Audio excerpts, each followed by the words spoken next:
Hi friends, आज मैं आपको बताने जा रहा हूँ कि निफ्टी का या जो आप ट्रेडिंग करते हैं उसमें आप चार्ट कैसे लगाते हैं, क्या बेसिक पैरामीटर्स होते हैं जो आप देखते हैं, मतलब बिगनर्स लेवल पे। ऐसा नहीं कि मैं इसमें बहुत कुछ हार्ड एंड फास्ट और बहुत कुछ ऐसा दिखा रहा हूँ कि भाई आप लगाओ और तुरंत आपका काम स्टार्ट हो जाए। नहीं, जो एक बिगनर आदमी जैसे मैंने सीखा था, या जो बिगनर आदमी जो कुछ इंडिकेटर्स की हेल्प ले सकता है। हालांकि इंडिकेटर की आप हेल्प ले सकते हो, इंडिकेटर आपको कोई प्रूव नहीं करते हैं कि ये ऐसा हो जाएगा। तो मैंने मैं आपको काइट ऐप पे ही बता रहा हूँ, मोबाइल पे ही बता रहा हूँ, क्योंकि ज़्यादातर लोग जो है मोबाइल पे ही काम करते हैं, ट्रेडिंग करते हैं। तो मोबाइल पे थोड़ा सा बड़ी स्क्रीन नहीं होती है, तो उसमें भी वो कैसे देख सकते हैं, कितना हेल्प ले सकते हैं इंडिकेटर की ट्रेड के लिए। बेसिकली आपको एक दो चीज़ और बहुत ध्यान में रखनी होती है जब भी आप कोई ट्रेड लें। ठीक है सब, मैंने काफ़ी देखा है, जब भी आप कोई ट्रेड लें, अगर आप इंट्राडे पर्सपेक्टिव से आए, मतलब आज ही पैसा डालना है और आज ही निकालना है, तो वो ट्रेड इंट्राडे में ही रखें और उसको ख़त्म करके ही जाएं। अगर आप कोई पोजिशनल व्यू लेके आए हैं तो आप उसको पोजिशनल रख सकते हैं। जैसे आपने बोला कि आपका मानना है कि भाई मेरा व्यू है बुलिश का या मेरा व्यू है बेरिश का विद इन दिस मंथ या विद इन दिस वीक या 2 वीक्स, तो उस हिसाब से आप अपनी पोजीशंस बनाएं, उस हिसाब से आप स्ट्राइक प्राइस सेलेक्ट करें।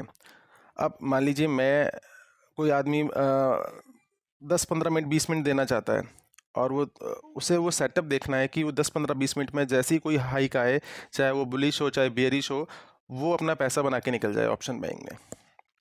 ठीक है। और अगर कोई पोजिशनल व्यू लेना चाहता है कि ठीक है, मेरा व्यू है कि 18,000 के आसपास रेजिस्टेंस है, तो मैं मई या जून को एक्सपेक्ट कर रहा हूँ कि वहाँ से थोड़ा फॉल आ सकता है, या मैं 19,000 एक्सपेक्ट कर रहा हूँ मई या जून में, तो वहाँ से थोड़ा राइज, तो वो उस हिसाब से अपनी पोजीशंस बनाएगा। वो फिर इंट्राडे नहीं करने आएगा उस ट्रेड में कि चलो 50 पॉइंट मिल गए तो चल लेते हैं। तो ये चीज़ें ध्यान रखनी है। तो आप में से जनरली ज़्यादातर लोग इंट्राडे ही करते हैं, और फटाक से बाई किया और फटाक से सेल कर दिया। तो जब आप फटाक से बाय करते हैं तो आपको बस थोड़ा सा ये ध्यान रखना होता है कि आपको अगर पोजीशन आपकी अगेंस्ट में जाती है, तो आपको ये माइंडसेट चेंज नहीं होना चाहिए कि मैं इसको पोजीशनल लेके चले जाता हूँ। ज़्यादातर लोग क्या करते हैं कि उन्होंने पोजीशन ली, 5 क्वांटिटी की पोजीशन ली, 10,000 रुपये लॉस आ गया, तो उसको वो पोजीशनल ले जाने की कोशिश करते हैं, जबकि उनका व्यू सिर्फ आज का ही था। क्योंकि कल मान लीजिए वो और डबल ट्रिपल ऊपर चला गया, तो आपका जो पूरा कैपिटल है, क्योंकि ऑप्शन जीरो सम गेम है, अगर इसमें आपने पैसा नहीं बनाया तो आपका पैसा लूज ही होगा। इसमें कोई 50-50 नहीं है कि कल बढ़ जाएगा या परसों बढ़ जाएगा। इस तरीके से ऑप्शन की एक्सपायरी होती है, उसमें पैसा के जीरो ही हो जाता है अगर वो स्ट्राइक प्राइस तक नहीं जाता तो। और अगर मार्केट नहीं भी चला तो भी वो खड़े खड़े भी पैसा जीरो करेगा। तो आपको सिर्फ मोमेंटम पकड़ना होता है। ऑप्शन बायर को सिर्फ उसके पास एक ही मौका होता है दिन में। हो सकता है आपको 4 मौके मिले, 3 मौके मिले, उस मौके को आपको ध्यान रखना कि कहाँ मिलेगा, और वो तभी आपको पता चल पाता है जब आप ट्राई करते रहते हैं और फेल होते हैं, फिर ट्राई करते हैं, फिर फेल होते हैं, और फिर उसके बाद लास्टली जाके आपको समझ में आता है कि ये मौका है। तो कुछ ऐसे इंडिकेटर्स जो बेसिक लेवल पे आप लगा सकते हैं मोबाइल पे, और जो आपको देख सकते हैं उनको कि आपको कैसे हेल्प करते हैं। मतलब मैं कोई ऐसा कोई बहुत बड़ा एक्सपर्ट नहीं हूँ, बट मैं एक बेसिक लेवल पे बताना चाहता हूँ। तो जैसे इसमें मैंने आपको चार्ट खोल रखा है, मैंने ये निफ्टी का सिंपल सा चार्ट खोल रखा है। ठीक है, सबको ये कैंडल समझ में आती होगी, भैया इस तरह की कैंडल बन गई, ये मारू बाजू बन गई, ये ऊपर से हैमर बन गया, यहाँ से सेलिंग आ रही है, सब चीज़ अपनी जगह काम करता है। लेकिन अब हम बात कर रहे हैं इंट्राडे की। पोजीशनल व्यू तो आपने लेना नहीं है भाई, कि ये तो है नहीं कि आप जून की पोजीशन लेके जा रहे हो या मई की पोजीशन लेके जा रहे हो। आप ले जा रहे हो इस हफ्ते का एक्सपायरी ऑप्शन। ठीक है, तो ये सब चीज़ है। अच्छा, ये कुछ एक और चीज़ है, आपको ये भी ध्यान रखना होता है कि आप ऑप्शन कब लेके जा रहे हो। अगर आप ये एक्सपेक्ट करके जाते हो कि मैं आज ले जाता हूँ, कल मार्केट 100 पॉइंट ऊपर खुल जाएगा और मैं कॉल लेके जाता हूँ, मेरा डबल हो गया, तो ये पर्सपेक्टिव ज़्यादा टाइम नहीं चलेगा। मैंने देखा मार्केट में 2 बार 3 बार पैसा डबल हो जाता है, उसके बाद चौथी बार में वो जेब से पूरा ले जाता है, क्योंकि आप फिर ट्रेडिंग नहीं कर रहे हो, आप सिर्फ ये एक्सपेक्ट कर रहे हो कि यार मैं ही ले जाता हूँ, बाई चांस नीचे खुल गया 200 पॉइंट तो मेरे जैकपॉट लग जाएगा। तो जैकपॉट के चक्कर में आप 10 बार 20 बार में से आपका एक बार लग सकता है जैकपॉट, लेकिन उसके बाद 10-20 बार आपका पैसा जाएगा। तो बेसिकली अगर आप इंट्राडे काम कर रहे हो, तो इंट्राडे का ही बता रहा हूँ मैं आपको, सिर्फ मेरा कोई इसमें मैं कोई व्यू नहीं बता रहा कि मार्केट कहाँ जाएगा कैसे जाएगा। किसी को नहीं पता होता ये मार्केट कहाँ जाएगा कैसे जाएगा, और ऐसे कर लेना और वैसा बन जाएगा, वो सब चीज़ें, क्योंकि मैं बहुत देख चुका हूँ ये सब चीज़ें मार्केट में। तो मैं आपको बस वो सिंपल सी चीज़ बता रहा हूँ कि जब इंट्राडे अगर आप ट्रेड करनी हो, क्योंकि करनी तो है इसलिए आप आए हो, आप हो मार्केट में कि आप करना चाहते हो कुछ। तो बेसिकली आपने ये निफ्टी का चार्ट लगा रखा है, ये 1 डे का चार्ट है। इसमें आप मैं इंडिकेटर जोड़ रहा हूँ। पहला इंडिकेटर जोड़ रहा हूँ CPR। बहुत सिंपल इंडिकेटर्स जोड़ रहा हूँ, जिसमें इसमें कुछ खास आपको इतनी चीज़ें नहीं देखने की इनकी डिटेल्स अगर आपको समझनी हो कि इंडिकेटर्स क्या होते हैं, तो आप आराम से इन डेप्थ जाके गूगल पे सर्च करके कि प्रॉपरली क्या सीपीआर किस तरीके से काम करता है, और पिवट पॉइंट्स जिसमें R1 और S1 आते हैं, रेजिस्टेंस और सपोर्ट आते हैं, वो कैसे निकलते हैं, वो सबके फार्मूला मैं नहीं बता रहा, वो आप आराम से उनको उनकी थ्योरी है वो पढ़ लेना जाके। तो एक अपन लगा रहे हैं पाइवट पॉइंट्स, ये मैंने पाइवट पॉइंट लगा दिया, ठीक है। ये 1 डे का चार्ट है, ठीक है। एक मूविंग एवरेज भी मैं लगा रहा हूँ, थोड़ा सा आपको ये भी हेल्प करता है मूविंग एवरेज भी इंट्राडे के लिए। बेसिक जो मूविंग एवरेज होती है मैं एक्सपोनेंशियल ले लेता हूँ, ऐसा कुछ नहीं कि कोई भी लगा सकते हो आप कि ये काम करेगा ही करेगा। जनरली ये देखा गया है, अनुमान ये देखा गया है कि मूवी जब भी मार्केट या तो रैली में होता है, तो वो जब भी प्रॉफिट बुकिंग आती है तो वो अपने मूविंग एवरेज के आसपास आता है, और फिर अगर अप ट्रेंड में है तो मूविंग एवरेज से फिर उसमें फ्रेश बायर आ जाते हैं, एंड देन वो वापस मार्केट अपना ट्रेंड जो है रिज्यूम कर लेता है। जैसे कि अभी 50 ये मैंने 100 लगा दिया, अगर आप देखेंगे प्राइस कंटिन्यूसली अगर इसके ट्रेड अगर नीचे आ जाता है तो प्राइस एक बार 50 और 100 के नीचे आने के बाद उनको अपना रेजिस्टेंस बना रहता है, और वहीं से फिर वो प्रॉफिट बुकिंग आती रहती है, करेक्शन होता रहता है। देखिए ये कंटिन्यू होता रहा है। हाँ, ये स्टॉप लॉस हंटिंग होती है, जो जनरली 50-100 को देख के काम करते हैं, तो उनको यहाँ कॉशियस रहना पड़ता है कि ठीक है यहाँ स्टॉप लॉस लग जाएगा, लेकिन वापस जब वो इसके नीचे आए तो आप फिर से ट्रेड अंदर एंटर कर जाए। स्टॉप लॉस दे दें 10-20-25 रुपये 50 रुपये का ज़्यादा दे दें, लेकिन जब वो वापस आता है तो वापस आपको 100 पॉइंट 150 पॉइंट 200 पॉइंट का मूव मिल जाएगा। और ये देखा गया कि जब मार्केट इस मूविंग एवरेज के ऊपर रहता है तो ये ऊपर रहता है, स्टॉप लॉस हंट करने आता है नीचे की तरफ में, और फिर ये ऊपर जाए तो वापस ऊपर की। तो कभी भी अगर मार्केट ऊपर की, पहले तो आपको देखना है कि ट्रेंड, ये देखिए ये चल रहा है ऊपर की तरफ में और ये चल रहा था नीचे, तो यहाँ से ये नीचे ही ट्रेंड था। अब ये ट्रेंड चेंज हुआ है इस जगह से, जहाँ से ये 50 और 100 के ऊपर आया है, और ये भी मूविंग एवरेज नीचे से ऊपर काट रही है, ठीक है। अब ऐसा नहीं कि मार्केट गिर नहीं सकता है, गिर भी सकता है भाई, गिरेगा नहीं गिरेगा एक दिन में, ये तो कोई नहीं बता सकता। ये तो अभी आप कल को कोई बैड न्यूज़ आ जाए तो मार्केट 2000 पॉइंट गिर जाएगा। निफ्टी कल, बैंक निफ्टी कल एक दिन में 1000 पॉइंट गिर गई HDFC की न्यूज़ से, तो ऐसे तो कुछ भी हो सकता है। हमें तो ये देखना है। अब ये 1 डे का चार्ट, जितना बड़ा चार्ट लेंगे आप उतना बड़ा पोजिशनल व्यू ले सकते हैं। 1 डे, 1 व्यू, 1 वीक का क्या व्यू है, व्यू में आपको दिखेगा अच्छा यहाँ पे आके कि ये हैमर टाइप वीकली कैंडल भी बन रही है। ज़रूरी नहीं कि यहाँ से नीचे, ये तब इफेक्ट करेगी जब दूसरी जो वीक की जो कैंडल है वो इसका हाई ना तोड़े, ठीक है, वो इसके नीचे ही बननी स्टार्ट हो, इसको लोअर साइड पे इसको लो तोड़ दे। अगर, क्योंकि जनरली क्या होता है यहाँ से जब बनता है तो ये वापस एक उल्टी कैंडल भी बन जाती है और ऊपर चले जाता है मार्केट, ये गलत साइन दिखा के। तो ऐसा भी होता है बहुत बार, तो ऐसा कोई बड़ी बात नहीं है, लेकिन अभी हम सिर्फ इंट्राडे की बात कर रहे हैं।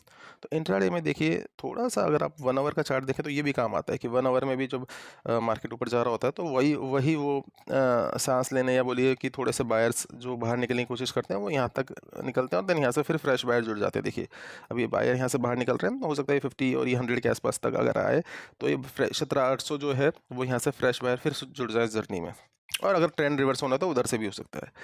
अब आते हैं हम अपने 5 मिनट के चार्ट पे, क्योंकि जो इंटरडे ट्रेड कर रहा है उसे 5 मिनट का ही चार्ट काफ़ी चाहिए। 5 मिनट, 1 मिनट, 2 मिनट, इन सब में आप काम कर सकते हो। मैं सिर्फ बेसिक चीज़ बता रहा हूँ, आपको जो बेटर लगेगा आप उसमें देख सकते हैं। तो मैंने ये, अब देखिए यहाँ पे एक चीज़ आपको ध्यान रखना है, कभी भी अगर प्राइस CPR के नीचे खुल रहा है, ठीक है, वापस बता रहा हूँ, कभी भी प्राइस CPR के नीचे खुल रहा है, ठीक है, तो आप ट्रेड जनरली बड़े गैप डाउन या बड़े उसमें जल्दी ट्रेड ना लें, थोड़ा देखें उसको क्या हो रहा है। आप, मैं मान सकता हूँ कि आपने यहाँ ट्रेड ली और कवर करके तो हो जाएगा, लेकिन आपको नहीं पता यहाँ से वो नीचे भी चला गया तो कुछ नहीं पता। CPR के नीचे खुलने का मतलब मार्केट थोड़ा वीक खुल रहा है आपका, ठीक है। एक चीज़ और बताना चाहूँगा, देखिए मार्केट ने प्रॉपरली जो सपोर्ट लिया वो आपके S1 लेवल, जो ये ग्रीन लाइन दिख रही है, इस S1 लेवल पे सपोर्ट लिया मार्केट ने, ठीक है। मार्केट ने सपोर्ट लिया S1 लेवल पे, बाइंग आई, कहाँ पे गया। अब ये CPR में 3 लाइन होती है, ठीक है, आपको अपर, मिडल और लोअर। CPR ने जो रेजिस्टेंस लिया, पहला रेजिस्टेंस बनता था अपर पे, ठीक है, मिडल पे जनरली रेजिस्टेंस होता नहीं है, अपर पे, और उसके बाद फिर सीधा वो बनाता है लोअर पे, और फिर बनाता है सीधा अपर पे। तो अपर पे इसने रेजिस्टेंस बनाया। अब यहाँ पे जो पहले से मैंने यहाँ पे एक ट्रेड ली, जैसे सपोज करिए जो जानता है यहाँ पे यार कि अपर पे एक रेजिस्टेंस बनाता है, तो वो यहाँ पे एक छोटा सा ट्रेड लेगा ताकि छोटा सा स्टॉप लॉस रख पाए वो उसके ऊपर, कि इसके ऊपर कि एक 5 मिनट की कैंडल खत्म होगी, आप बाहर आ जाएंगे, आप लेके नहीं बैठेंगे उसको, खत्म। ये होता ट्रेड, ठीक है। लेकिन नहीं आया वो बाहर, यहाँ से आपने अच्छा, जब इसने अगर रेजिस्टेंस ले लिया तो ये वापस पहला इसका बनेगा लोअर पे, और फिर उसके बाद नीचे जो वापस इसका जो S1 लेवल है, सपोर्ट लेवल है, उस पे आ जाएगा। अच्छा, S1 लेवल तोड़ता है तो उसके बाद फिर क्या होता है, जब वो नीचे आता है S1 से तो वापस वो ऊपर आके S1 पे ही रेजिस्टेंस लेता है, देन फिर वो S2 के लिए निकल जाता है। तो अगर ये S1 के ऊपर देता है तो यहाँ पे कंफ्यूज कर रहा था मार्केट काफ़ी कि यार ऊपर जा रहा है तो आदमी सोच रहा है कि अब नीचे नहीं आ रहा, फिर नीचे आ रहा है तो आदमी सोच रहा है, तो यहाँ पे कंफ्यूज कर रहा था। लेकिन जो ये 2 ट्रेड यहाँ पे आपको मिल सकती थी वो आप ले सकते थे। दूसरा, ऑब्वियस सी बात है, अगर ये सीपीआर के ऊपर ट्रेड कर रहा है तो मार्केट एक बुलिश कैटेगरी में, मार्केट अगर ऊपर खुल जाता है तो आप R1 पे वो एक अपना रेजिस्टेंस ले सकता है और वहाँ से वो वापस इस सीपीआर की लाइन पे टच होने आ सकता है और फिर से वापस वो अप ट्रेंड रिज्यूम कर सकता है। ये 2 चीज़ें होती है। तो क्या होता है कि जैसे अगर कोई ऑप्शन सेलर है, आप में से अगर कोई ऑप्शन सेलर है तो वो क्या कर सकता है कि जैसे सीपीआर के नीचे खुल रहा है तो वो एक सेफ, क्योंकि सीपीआर से नीचे खुल रहा है तो थोड़ा मार्केट जो है वीक है, आप उसको स्ट्रॉन्ग मार्केट नहीं बोल सकते, वो रिकवरी 50 पॉइंट के दे दे लेकिन स्ट्रॉन्ग नहीं बोल सकते। तो आप क्या करेंगे, जैसे ही यहाँ पे आएगा, जब तक वो सीपीआर के ऊपर विंडो नहीं देता तो सिंपल तरीका होता है कि सीपीआर के जो R1 वाला लेवल है उसकी कॉल बेच दी जाए। तो अगर मैं यहाँ पे सबसे बढ़िया ट्रेड होती है जब ये ऊपर आया था सीपीआर के अपर लेवल पे, तो अगर मैं 18,300 की आप कॉल भेज देते हैं तो ये सबसे अच्छी ट्रेड है। इसको जो भी आप पेयर करना चाहें किसी के साथ कर ले, और मैं फिर उसके बाद इसका वेट करेंगे, अगर ये यहाँ पे टच करता है तो आपका स्टॉप लॉस के लिए आप वेट कर सकते हैं। स्टॉप लॉस आपको अपने रिस्क के अनुसार देखना होता है, ठीक है। जनरली ये अगर ये यहाँ अगर ये सस्टेन कर गया तो फिर ये R1 के लिए आएगा, तो आपको देखना है कि अगर ये सस्टेन कर रहा है तो आप अपने स्टॉप लॉस लेके जो भी 50 पॉइंट 50 20 25 10 15 पॉइंट का जो आप लेना चाहते हैं वो अपना लेके निकल जाए।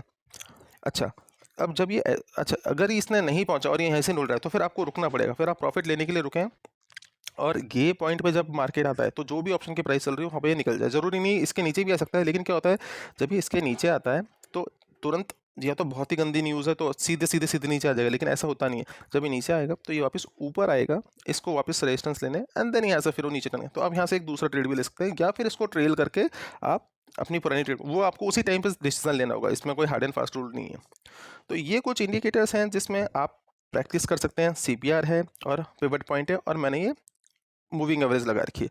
मूविंग एवरेज आपको ये फ़ायदा देती है कि अगर डाउन ट्रेंड है और मार्केट ऊपर आ रहा है तो वो अपनी मूविंग एवरेज के आसपास जाके रेजिस्टेंस लेगा, और अगर अप ट्रेंड है और मार्केट नीचे आ रहा है तो वो अपनी मूविंग एवरेज, अगर मार्केट मूविंग एवरेज से ऊपर ही चल रहा है तो आप पुट नहीं लें। क्यों पुट? क्यों? आपको दिख रहा है कि मार्केट जो है मूविंग एवरेज के ऊपर ही है, आप यहाँ लेके पुट को लेके सिर्फ अपना प्रीमियम ही खोएंगे। अब इसमें देखें 5 मिनट के अंदर में जो सीपीआर है पूरे पूरे डे के लिए वैलिड रहता है, 5 मिनट वाला सीपीआर जो है, इसमें मार्केट मूविंग एवरेज और सीपीआर की लाइन के ऊपर है, ठीक है। तो यहाँ पे मतलब देखिए ये सीपीआर की ये लाइन है, ये कितनी स्मॉल लाइन बनी है, ये कितनी स्मॉल लाइन बनी है सीपीआर की, ये देखिए। अब ये यहाँ से ऊपर ही चल रहा है तो सिंपल ट्रेड क्या होती है, आप S1 को जो सपोर्ट है इसकी आप पुट शॉर्ट कर देते और वेट करते जब तक या तो मार्केट यहाँ पे वापस टच करने आता, ठीक है। तो मैक्सिमम आपका स्टॉप लॉस रहेगा जब मार्केट पूरा रिवर्स हो जाए यहाँ तक। तो यहाँ पे आपको देखने पड़ेंगे, कुछ आपको प्रैक्टिस करनी पड़ेगी कि कैसे आप कर सकते हैं। बाकी आप बताइए अगर आपको कैसा लगा, क्योंकि ये जनरली मैं यूज़ करता था जब मैं स्टार्ट मैंने किया था, तो मैंने कुछ इंडिकेटर्स पढ़े थे सीपीआर, और क्योंकि आप ज़्यादातर लोग मोबाइल में ट्रेड करते तो मैंने सोचा कि एक मोबाइल के थ्रू बताया जाए, क्योंकि लैपटॉप में क्या बहुत सारी चीज़ें आप इजीली देख सकते हैं, बड़ी स्क्रीन होती है, लेकिन सारे लोग बैठ के ट्रेड नहीं करते हैं लैपटॉप में प्रॉपर्ली, और मोबाइल से भी करते हैं। तो मोबाइल पे वो बेसिकली अपना कुछ इंडिकेटर्स लगा सकते हैं जिनको जो आपको हेल्प करे और एटलीस्ट आपको ये दिखाएं कि यार मुझे ये तो लेना ही नहीं है। अब जैसे मुझे यहाँ पता है कि सीपीआर को मैं देख रहा हूँ, आपको इसको फॉलो करना पड़ेगा, आपको देखना पड़ेगा कि ये कहाँ फेल हो रहा है कहाँ नहीं हो रहा है। ऐसा नहीं है कि ये 90-100% चलती चीज़ें, ऐसा कुछ भी नहीं है, आपको देखना पड़ेगा। जैसे मैं अगर इसको देख रहा हूँ, मैं फॉलो करता हूँ, तो मेरे को पता है कि सीपीआर के नीचे खुल रहा है तो सीपीआर के अपर लेवल पर रेजिस्टेंस है, मैं ऊपर S1 बेच दूंगा, या मैं यहाँ पे जो भी मेरा व्यू है पुट लूँगा या ऊपर बेचूंगा। तो वो सब व्यू आपको उस टाइम पे बनाना पड़ता है। तो लेकिन उससे पहले आपको पता चलना चाहिए कि किसका क्या सिग्निफिकेंस है। ठीक है फ्रेंड्स, अगर वीडियो अच्छी लगे तो आप लाइक करिए और चैनल को सब्सक्राइब कीजिए।